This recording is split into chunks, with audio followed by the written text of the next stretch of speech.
21세기 사도행전을 쓰며 사는 사람들, 이 시간 진행의 이상진 장로입니다.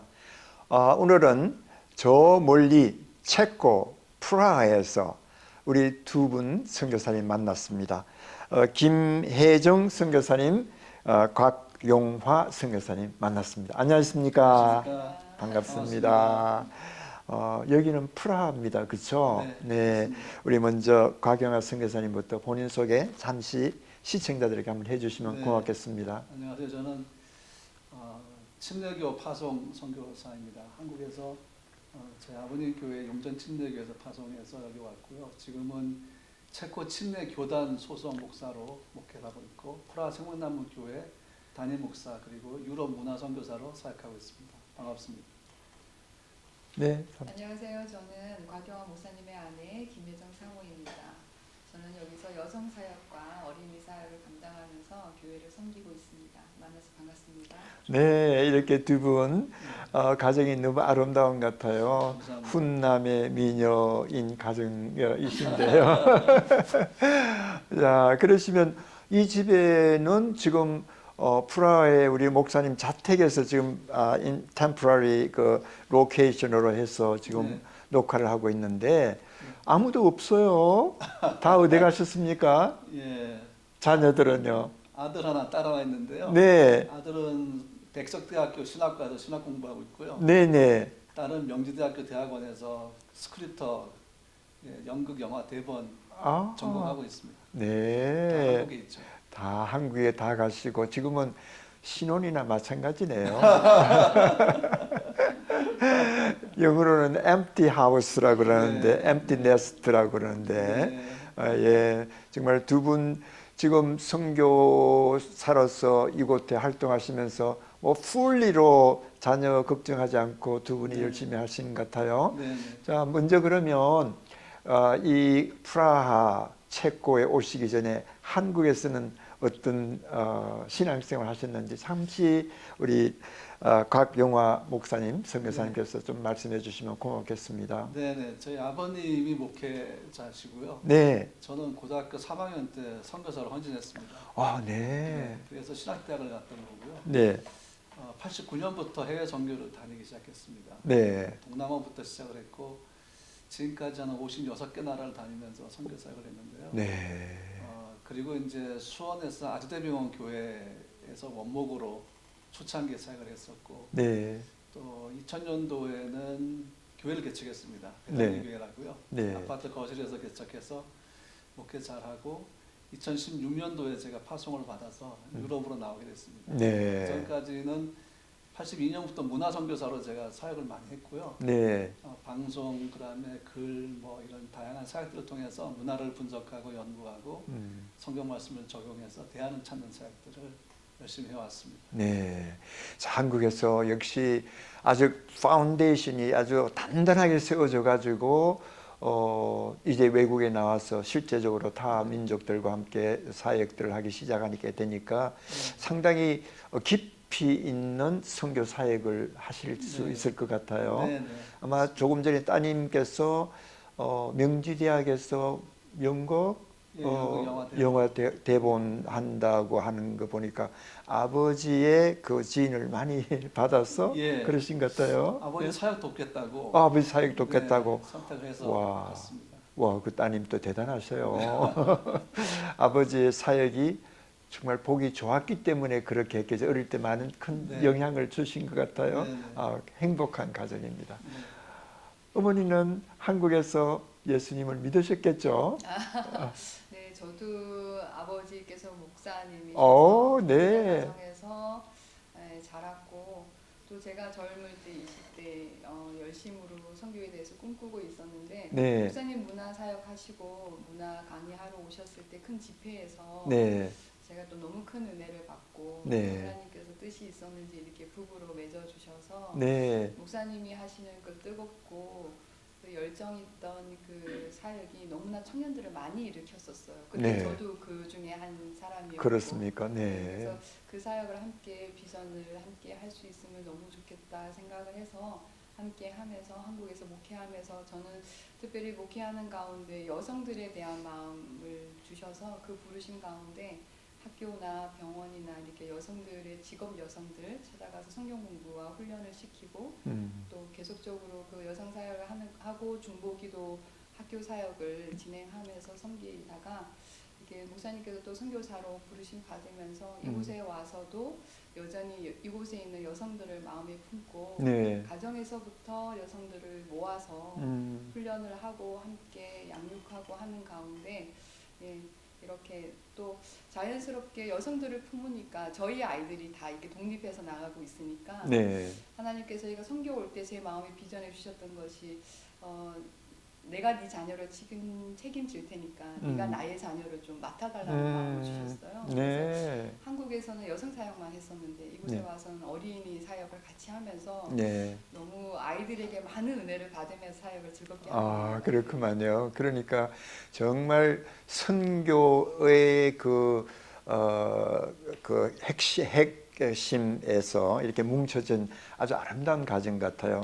대부분 거의 대부분 많은 사람들이 그렇긴 하지만 그래도 이렇게까지 선교사가 하나가 되고 그 한국에서부터 활동들이 하나가 되고 또 그것이 선교지까지 이렇게 옮겨지고 또 이렇게 확장된다고 하는 것은 굉장히 의미도 있고 사람들한테 많은 임팩을 줄 수 있는 사역이 아닌가 이렇게 생각을 해봅니다.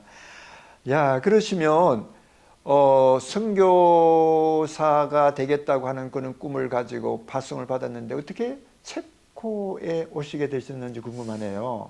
저도 그게 아직까지 풀리지 않는 네, 숙제입니까? 제가 풀리지 않은 숙제가 두 가지인데요. 네네. 하나가 왜 하나님이 나를 체코로 보냈을까? 네. 저는 상관이 없는 나라입니다. 저는 일본, 몽골, 필리핀 사역을 10년 이상 했기 때문에 네네. 일본으로 갈 줄 알았어요, 사실은. 네. 그래서 일본 가서 제가 사역할까지 정해놓고 왔었는데 갑자기 하나님 유럽에 대한 마음을 품게 하셔서 예. 2012년도에 제가 목회하던 교회에서 저희 가정을 네. 유럽으로 1년 동안 안식년을 보내줬어요. 네. 유럽에 와서 프랑스하고 독일에서 살면서 유럽을 마음에 품고 네. 그리고 돌아갔었죠. 그리고 이제 선교사 파송에 대한 마음을 주셔서 독일로 갈 준비하고 있었습니다. 네. 독일어 공부 열심히 하면서 그랬더니 하나님이 갑자기 체코로 또 방향을 돌리셔서 네. 저희 가족이 아무것도 모르고 체코에 와서 사역하기 시작했는데 와보니까 저는 목회보다는 문화 선교사로서 문화 예술가들한테 복음을 증가할 생각을 했습니다. 네. 안식년 유럽서 가실 때 복음의 문이 많이 닫혀 있는데 문화 쪽은 열려 있더라고요. 네. 네. 문화적인 우수성도 있지만 많이 개방된 마음을 갖고 있어서 문화 예술가들 선교하려고 왔다가 하나님의 뜻밖에도 교회를 개척하게 하시는 바람에 네. 그래서 체코에서 이제 평생을 보내기로 결단을 했습니다. 결단하셨습니까? 그 한국에서 체코로 올 때에는 그렇게 생각 안 하셨는데 네. 그냥 선교사로만 가기로 했는데 네. 이곳에 와서 여러 가지 환경이 네. 또 새로운 그 넥스트 스텝의 그 마음을 갖게 하셨네요. 네. 보통 사람들은 한국에서 뭐 인도로 간다든지 할 때 뼈를 묻기 위해서 뼈를 묻을 때까지 나는 그것을 하겠다 그랬는데 실상은 나중에 보니까 그렇지 않고 또 돌아오시고 한 분들도 계시더라고요. 그런데 선교 현장에서 이것이 하나님께 주신 나의 최후의 선교지다 생각하시면서 여기서 뼈를 묻겠다라고 다짐하시는 분은 많이 없거든요. 네. 예, 특수하신. 그렇죠. 올 때 고백이 베드로는 갈릴리로 돌아갔지만 네. 저는 돌아갈 바다 안 둡니다. 네. 그래서 다 처분하고 네. 다 정리하고 그리고 체코로 왔습니다. 그렇다면 제가 볼 적에 정말 그 선교 활동이 정말 신나고 이것이 나의 살 곳이고 이것이 내가 뼈를 묻을 곳이라고 생각한다면 정말 토탈 헌신한 것이 아니겠어요? 그렇죠? 그렇다면 뭐 한순간 한순간이 좀 의미 있고 또 특색이 있는 그런 라이프가 아닌가 이렇게 생각이 되네요. 네, 예. 맞습니다. 그래서 제가 알기로는 목사님, 선교사님은 뭐 이 체코에 대해서 모르시는 것이 없는 것 같으시더라고요. 역사에서부터 시작해서 현재 여러 가지 활동들이 너무 다양하게 광범위하게 그렇게 하시는 모습들이 참 좋습니다. 우리 사모님께서 이곳에 목사님 같은 마음이시나요? 그렇지 않으면 조금 다른 마음입니까? 나는 뼈는 안 묻겠다. 저는 목사님이 한국에서 한국에서 목회하시면서도 늘 마음이 선교에 대한 마음이 가장 뜨거우셨어요. 네. 목회하면서도 교회의 모든 부분들이 거의 선교 중심적으로 목회를 하셨었고 네. 언제 목사님이 선교는 꼭 나가시겠구나라는 걸 마음에 준비하고 있었기 때문에 목사님이 열정으로 두시고 하나님 앞에 서원했던 그 선교사로의 삶을 사는 것이 너무 감사하고 다행이라는 생각이 들고요. 또 특별히 이제 유럽은 우리나라보다 월등히 모든 것을 다 가진 나라이기 때문에 저희가 부족한 게 없어서 그들에게 다가갈 것이 없지만 네. 유럽 자체가 문화를 워낙 높이 사는 문화이기 때문에 여기서 목사님이 그동안 한국에서 문화 사역을 하셨던 것을 이곳에서 쉬운 도구로 복음의 도구로 사용할 수 있는 것에 대해서 너무 감사하게 생각하고 네. 저야말로 저는 이제 여성 사역을 하는 사람이라서 어느 곳에든 여성들은 있기 때문에 그렇죠. 한국이든 어느 땅이든 저에게는 어느 땅인지는 그렇게 중요하지 않는 것 같아요. 하나님이 맡기신 영혼들이 있다면 그곳이 내 나라고 내 땅이라는 마음으로 지내고 있기 때문에 모든 것이 감사하고 은혜입니다. 네. 제가 여러 선교사님들하고 이렇게 인터뷰를 하지만 이 가정처럼 아주 순수하면서 하나님에 대한 뜨거운 열정을 가진 가정들도 많이 못 봤거든요. 너무 아주 말씀해 주셔서 감사하고 많은 선교사님들에게 큰 도전이 될 것 같아요. 그렇죠. 자, 그러시면 체코에 이제 오셨습니다. 네. 처음에 오셔가지고 어떻게 느끼셨는지 한번 처음 오셨을 때 체코는 나에게 체코는 어떤 나라였나 한번 나눠주십시오. 네, 낯선 나라였습니다. 낯선 저도 다른 사람들처럼 프라하가 체코의 모든 것인 줄 알고 있었습니다. 네. 그런데 와서 이제 생활을 하면서 사역을 하다 보니까 하나님의 복음이 철저하게 거절당하는 나라구나. 아, 네. 왜냐하면 무신론자가 벌써 80%가 넘었으니까. 그래서 유럽이 선교지냐라고 참 많이 들었습니다. 질문을. 왜 네. 유럽으로 가려고 하느냐. 아프리카나 동남아가 선교지 아니겠느냐. 이미 유럽은 버려진 나라 아니겠느냐. 뭐 별의별 얘기를 다 들었는데요. 와서 보니까 유럽만큼의 선교지도 사실 드물다는 생각을 했습니다. 네. 1년에 한 명 전도하는 것도 너무 힘들고 일단은 우리가 그 사람들 아래로 평가받습니다.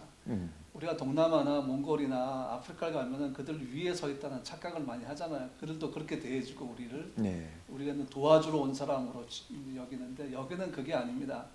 여기는 너희가 왜 왔느냐, 너희의 존재 자체나 너희의 정체성이 우리하고 안 맞는다. 이제 그런 식으로 거절을 하는 나라다 보니까 네. 복음이 거절되는 만큼 저희도 그만큼 거절을 당했죠. 그게 첫 인상이었고요. 네. 그리고 참 어렵겠구나. 많이 뼈를 깎는 노력을 해야 되겠구나라는 생각을 갖게 했던 곳이 체코입니다. 네. 우리 사모님께서 처음 오셨을 때 어떻게 한국에서의 그 단단한 마음을 먹고 오긴 했지만 그런데 처음 왔었을 때 체코 어떤 나라였었는지 지금 한 9년 정도 되셨죠? 네. 예, 9년 전에 생각을 한번 회상해 보신다면요. 처음부터 계획을 하고 준비하고 왔었던 우리의 계획 속에 있던 나라가 아니기 때문에 네. 더 낯설었고 또 체코라는 나라가 너무나 하나님에 대해서 거절이 큰 나라이기 때문에 무신론 나라에서 선교를 한다라는 거 그리고 인종차별을 받을 수밖에 없는 아시아인이 유럽에서 선교한다는 것 자체가 많은 장벽이 있어서 네. 또한 여기는 기독교를 문화로 가지고 있지 신앙으로 가지고 있지 않은 나라다 보니까 그것에 대해서 이렇게 여기서 신앙생활 하시는 분들도 자기도 모르게 여기 물들게 되는 걸 느꼈어요. 여기서 목회를 하면서 또 전도를 하고 양육을 하면서 느끼는 것은 네. 그들의 신앙이 본인은 신앙이라고 생각하지만 이 흘러가는 세대의 문화에 따라가면서 자기들도 얼마나 많이 타협하고 있는지를 모르는 거예요. 네. 그래서 여기서 목회하면서 너무나 가슴을 쳤던 것은 하나님 변하지 않으면 어떡합니까? 이들이 너무 부유하고 너무 많은 것을 가지고 있기 때문에 하나님이 필요가 없는 이 상태를 이들은 인식하지 못하고 그냥 문화로만 그냥 예배하고 또 언제든지 또 예배하지 않아도 괜찮은 그들의 삶 속에서 너무나 복음이 무기력하다라는 마음 때문에 지치더라고요.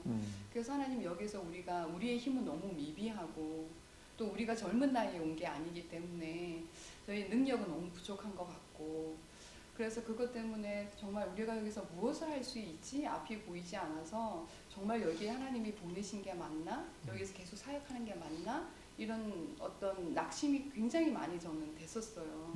그러던 중에 기도하는 가운데 하나님이 한 가지를 보여주셨는데 그게 뭐였냐면 이렇게 부지깽이를 보여주셨어요. 네. 불에 탄 부지깽이였거든요. 너는 내가 부른 나의 손에 지어진 부지깽이라고 하시는 거예요. 네. 부지깽이가 뭘까 하고 봤더니 이렇게 불을 피울 때 이렇게 불을 잘 일어날 수 있도록 이렇게 역할을 하는 예. 막대기 같은 거더라고요. 네, 네. 그래서 하나님이 보여주신 그 환상을 제가 기억하면서 내가 불을 일으키려고 하는 게 아니라 불을 일으키시는 불은 하나님이시고 나는 그분의 손에 지어진 부지깽이처럼 하나님이 불이 잘 타도록 그냥 쓰실 때 쓰시도록 내 삶을 내어드리는 것만으로도 하나님이 하나님의 일을 하시겠구나. 네. 내가 내 눈에 보이는 열매와 또 뜨거운 성령의 어떤 불과 부흥이 일어나지 않는 것을 낙심하기보다 나는 그분의 손에 지어진 이 시간 동안 그분이 일으키실 불을 내가 기대해야겠다 이런 마음을 가지면서 지금도 그냥 그렇게 하루하루 사는 것 같습니다. 네, 네.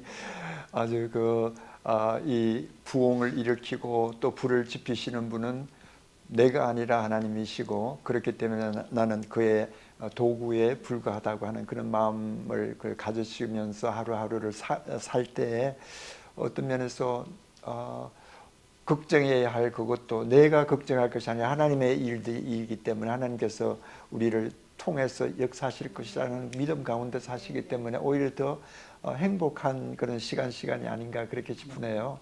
자, 그렇다면 벌써 이곳에 오신 지가 9년이 되었습니까? 네. 예, 9년이 됐다면 이제야 처음 그 순간보다는 그래도 그 강산이 한 번 정도 변하려고 하는 시기니까 체코에 대한 자랑들 좀 해주세요. 역사적인 것, 또 여러 삶들 가운데 느끼는 체코의 좋은 점들을 얘기하셔야 체코로 오실 거 아니에요, 사람들이. 그렇죠. 네. 체코 아름답습니다. 프라하 정말 예쁘고요. 그런데 저는 이렇게 얘기합니다. 체코의 프라하를 먼저 보시고 프라하를 지우십시오. 프라하를 지우면 그때 진짜 체코가 보입니다.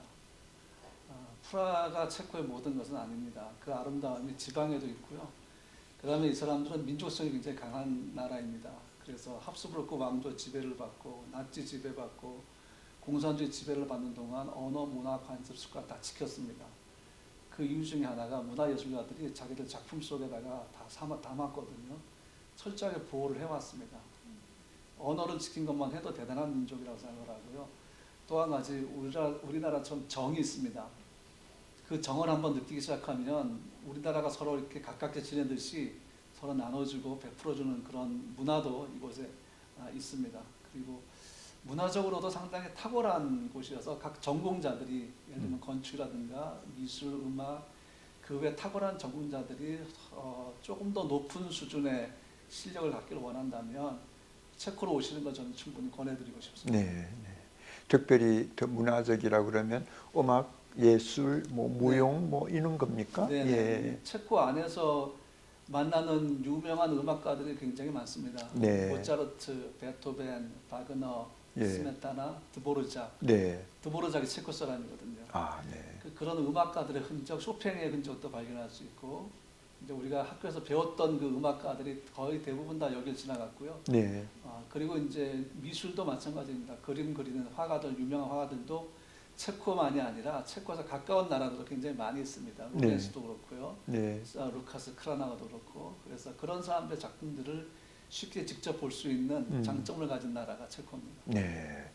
그러니까 체코가 우리 보통 아주 옛날에 제가 소위 국민학교 다닐 적에 제가 부산에 있었거든요. 네. 거기에 체코하고 폴란드 사람들이 와서 그때 있었어요. 네. 있었을 때 국민학교 다닐 때에 사람들 중학교 학생들하고 같이 물러가라 체코 폴란드하고 막 그런 게 한 적이 있었습니다. 아마 잘 모르실는지 모르지만 그때가 60년도 네. 때죠. 네. 그래서 체코 사람이라 그러면 좀 무서운 사람 같은 그런 느낌이 들었는데 조금 전에 말씀하신 거 보면 정감이 있고 한국 사람들처럼 네. 그렇게 하니까 우리 그때 잘 못 인식하고 잘 못 알았다 이렇게 생각이 되네요. 이제 네. 바꿔야 되겠어요. 체코 사람들의 좋은 인심들. 네. 사모님 어땠어요? 저도 동일하게 목사님 말씀하신 거를 네. 많이 동의하고요. 예, 특히 제가 느낀 거는 이제 다른 유럽보다는 체코 사람들이 한국 사람들을 굉장히 좋아하는 것 같아요. 왜 좋아하는 것 같아요?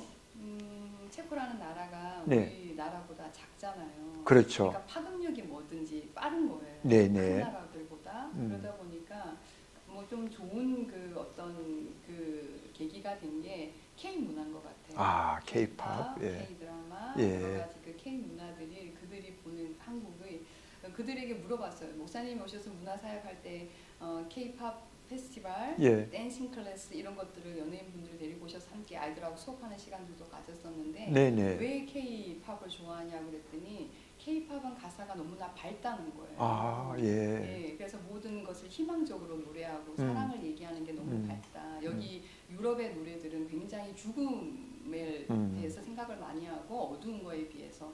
그래서 K-팝을 부르면 자기 마음이 밝아진다고 얘기를 하더라고요. 네, 예. 그러니까 우리처럼 가사를 깊이 있게 알지 못하니까 오히려 더 밝게 느끼는 것 같아요. 네. 그래서 그런 부분들로 굉장히 이렇게 생각들이 많이 변화가 되면서 우리에 대한 생각들도 굉장히 한국 사람들은 밝고 사랑이 많은 사람 이렇게 생각을 가져서 그런지 굉장히 친절해요. 다른 네. 유럽보다. 네. 그 부분이 관계 맺기에 너무 좋고 네. 관계를 통해서 또 전도하기도 너무 좋고 네. 그런 것 같습니다. 그렇죠. 이 관계라고 하는 것은 뭐 어느 나라든지 아주 복음을 전달하고 복음을 나누는 데 있어서 굉장히 좋은 건데 이 나라도 역시 그러구만요. 성교사님 여기에 우리가 보통 체코라 할 것 같으면 뭐 폴란드도 마찬가지지만 옛날로 돌아가서 그 독일의 나치 정부 때에 유대인들이 상당히 많이 뭐 이렇게 박살했던 그 고장이 네. 폴란드도 있고 여기 체코도 있습니다. 있죠. 네, 네, 예, 있습니다. 네. 그곳에 사람들이 많이 이렇게 관광도 가고 이렇게 지금 네. 가고 있겠죠. 그 프라하 안에 네, 그 요세푸스라는 지역이 따로 있습니다. 네. 지금은 다 개방이 돼 있는데 예, 옛날에 거기가 개토였거든요. 네, 다 네, 막아놓고 배급 주고 사람들 숨어 있는 사람들 잡아내서 수용소 보내고 네, 그랬던 곳이 이제 여기 체코고요. 그다음에 유대인들 수용소가 따로 있습니다. 네, 테레진 수용소라고 네, 거기서 많이 수용됐었고 많이 죽었었고 네, 여기도 한 나치 지배 시절에 엄청난 아픔 수천 명이 죽었던 아픔이 있던 여기도 곳이고, 있는 유대인도 곳이구만. 많이 맡겨받았지만 네. 체코 사람들도 네. 많이 죽었습니다. 네. 그래서 그런 아픔들을 갖고 있는 나라가 체코죠. 네. 제가 알기로는 종교 개혁을 일으켰던 마틴 루터 킹 우리 종교 개혁자가 1500년도에 그 종교 개혁을 일으켰잖아요. 그런데 제가 이 얘기를 듣기로는 그 100년 전에 이 체코 사람인 야누스라고 하는 사람이 이곳에 나시는데 그분이 종교 개혁의 불을 일으켰다고 하는 그런 말씀이 있는데 그 선교사님 그거에 대해서 좀 시청자들에게 잠시 교육적인 그런 역사 얘기를 좀 해주시면 어떨까요? 네네. 네. 보통 종교개혁 그러면 마틴 루터로 알고 있습니다. 네. 루터보다 100년 전에 체코에 얀 후스라는 분이 있었어요. 이분이 이제 카톨릭 사제가 되었다가 카톨릭의 부정부패를 너무 많이 받습니다. 그리고 특별히 그 당시에 이제 체코하고 영국하고 여론으로 동맹을 맺은 때였습니다. 그래서 체코 젊은이들이 영국을 많이 갔거든요. 이 야노스의 친구 제롬이라는 사람도 그렇게 영국으로 갔다가 거기서 먼저 시작된 종교개혁의 불길, 그 작은 불길을 가지고 왔습니다. 그게 뭔가 그 불꽃을 갖고 왔는데 존 위클리프의 종교개혁이었습니다. 존 위클리프의 책, 그다음에 그 사람의 논문 그런 것들을 많이 가지고 와서 야누스가 그걸 읽습니다. 읽으면서 동의를 하죠. 카톨릭의 부패, 면죄부에 대한 반대, 그 외 여러 가지 것들이 있었기 때문에 야누스가 이래서는 안 되겠다 싶어서 처음에 시작이 뭔가 하면 모든 게 다 라틴어로 했으면 됐고 성경책, 찬송가, 설교는 다 라틴어로 해야만 했습니다. 체코 그 고유의 언어를 쓸 수가 없었던 거죠. 야누스는 그걸 반대했습니다. 그래서 체코 성경을 번역했고요. 번역해서 체코 성경을 만들었고 체코 찬송가 만들었고 네. 설교를 체코어로 했습니다. 네, 네. 그 당시의 모든 규정을 다 깬 거죠. 그게 개혁적인 움직임이었고요. 그 다음에 철저하게 면죄부에 대해서 반대했던 사람이 야누스입니다.